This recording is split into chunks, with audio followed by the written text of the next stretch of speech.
दिल्ली के गालिब इंस्टीट्यूट में आईएमसीआर ने एक प्रेस कॉन्फ्रेंस रखी जो वक्फ अमेंडमेंट बिल को लेकर थी।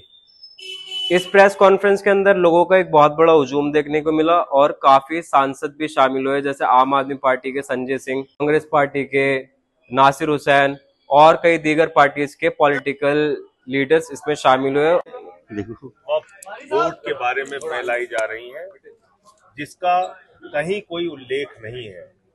नंबर एक, ट्रिब्यूनल के फैसले को ऊपर चैलेंज नहीं किया जा सकता, ये बात फैलाई जा रही है जो कि गलत है।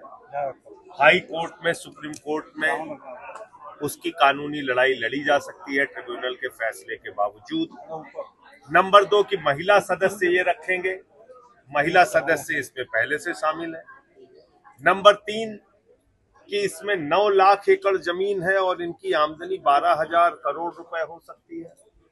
तो मैं मोदी जी से कहूंगा अपने दोस्त को पकड़ के लेके आइए, नीरव मोदी को 20,000 करोड़ उससे वसूल के 12,000 करोड़ रुपए बोर्ड को दीजिए और 8,000 करोड़ रुपए अपने सरकार के पास रखिए। 3,53,000 करोड़ रुपए आपने 43 कंपनियों का माफ कर दिया। ऐसी फालतू की बातें आप करते हैं। तो ये बांटो और राज करो बिल है और ये वक्फ की जमीनों को कब्जा करके अपने दोस्तों को देने की मोदी की साजिश है। भारत के संविधान के खिलाफ है, इसलिए सभी धर्म, सभी जाति के लोग इस बिल का विरोध करते हैं और ये एक गैर संवैधानिक बिल है, बाबा साहब के द्वारा लिखे गए भारतीय संविधान के खिलाफ है, इसलिए हम इसका विरोध करते हैं। और आज इस सम्मेलन में बहुत सारी अच्छी बातें हुई।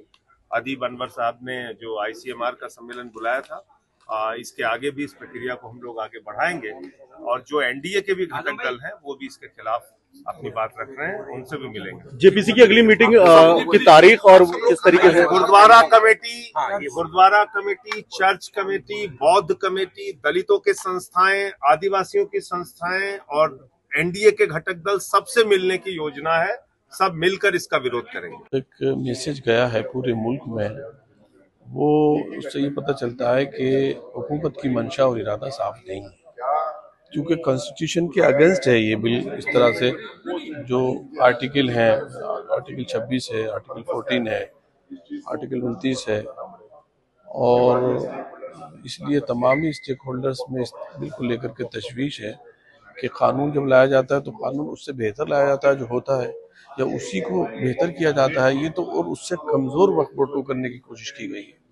वो आगे तो अभी तो पार्लियामेंट उसमें है और मुल्क में जो है इस पर चर्चा शुरू हो गई है, लोगों में बेदारी आ रही है और जो एक मिस इन्फॉर्मेशन, जो गलत फहमी पैदा की जा रही है कि सरकारी ज़मीनें वक्फ बोर्ड लेता है और दूसरों की ज़मीनें लेता है, तो ये गलत जो प्रोपेगेंडा है उसको भी जो है वो लोगों ने नकारा है। देखिए, ऐसा है कि अभी रेजोल्यूशन जो आया है उसमें आपने देख लिया होगा, जो एक बात पे इत्तेफाक हुआ है कि इस बिल को हिंदुस्तान का कोई भी शख्स, मुसलमान, चाहे वो सियासी हो, चाहे वो मिली एतबार से बड़ा हो या ह्यूमन राइट्स एक्टिविस्ट हो, सब आए थे और सब ने मुत्तफ़क़ा फैसला किया है कि हम इस बिल को मानने को तैयार नहीं हैं।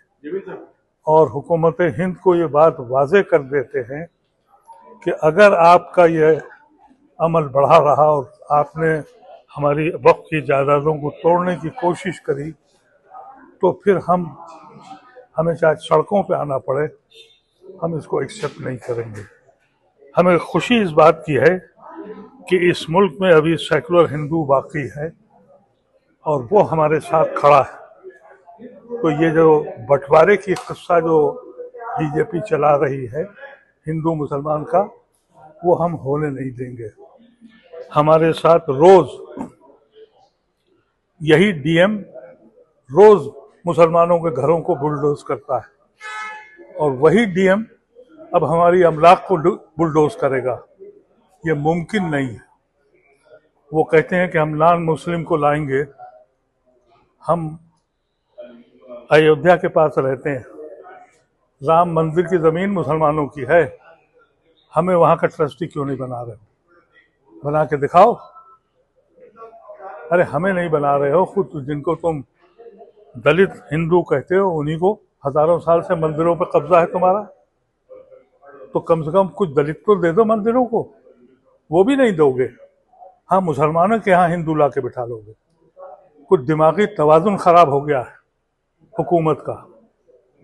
तो इस बार हम समझौता करने वाले नहीं हैं। और ये आज तय हो गया। इस हिंदुस्तान के 24 जिलों से, सूबों से लोग आए थे, जिसमें दानिश्वर भी हैं, उलमा भी हैं और ह्यूमन राइट्स एक्टिविस्ट भी हैं। ये वार्निंग है गवर्नमेंट के लिए कि आपको इसको वापस लें। कोई अमेंडमेंट का गुंजाइश नहीं है। ये मत समझें कि कुछ होगा और कुछ नहीं होगा। कुछ भी नहीं होगा, इसलिए कि 2013 का जो बिल आया था, मैं उस कमेटी का मेंबर था। हमने 6 महीने लगा के जितने स्टेक होल्डर थे हिंदुस्तान के मुसलमान, सबसे राय लेके बनाया था। तुम अब बगैर किसी की राय लिए हुए और अपना हुक्म चलाओगे? हम इसको मानने को तैयार नहीं। जो बहुत से अलायंस के पार्टनर हैं वो तो हमें सपोर्ट कर ही रहे हैं, लेकिन आज ये तय किया हमने कि जो हमारे अलायंस के पार्टनर नहीं है, बीजेपी के अलायंस के साथ हैं या किसी के साथ नहीं है, हम 1 हफ्ते के अंदर उन सब लोगों से जाके मिलेंगे और ये फैसला कराएंगे कि तुम संविधान के खिलाफ काम करने वाले लोग अगर हो तो तुमसे हमारा ताल्लुक हमेशा के लिए खत्म है। ये हिंदू मुसलमान का मसला नहीं, ये संविधान के खिलाफ है और ये संविधान को तोड़ना चाहते हैं। तो जो लोग उनको सपोर्ट करना चाहते हैं, उनको बताना चाहते हैं कि ये मुसलमान के नाम पर संविधान को तोड़ रहे हैं। और ये हम समझते हैं कि उनकी भी समझ में आ जाएगा और एक स्टेज ऐसी आएगी कि मोदी अकेले खड़े दिखेंगे, कोई उनका साथी नहीं होगा। ये हमारा यकीन है। देश भर से लोग इसमें आए थे, अपनी अपनी बात रखे और उसमें क्या अमेंडमेंट्स हैं जो एक्सेप्टेबल नहीं है, उनको लेके बातचीत हुई। कैसा इसको गवर्नमेंट को से बातचीत करें, कैसा प्रेशराइज करें, कैसा अवेयरनेस क्रिएट करें, कैसा मिस इन्फॉर्मेशन कुछ ताकतों की तरफ से खौफ को लेके फैलाया जा रहा, उसको कैसा बर्स्ट करें और कैसा देश भर में क्लैरिफिकेशन दें, उसको लेके गुफ्तगू हुई। अब तक आपने NNW चैनल को सब्सक्राइब नहीं किया तो चैनल को सब्सक्राइब कीजिए और वीडियो को ज्यादा से ज्यादा लाइक एंड शेयर कीजिए। Thank you.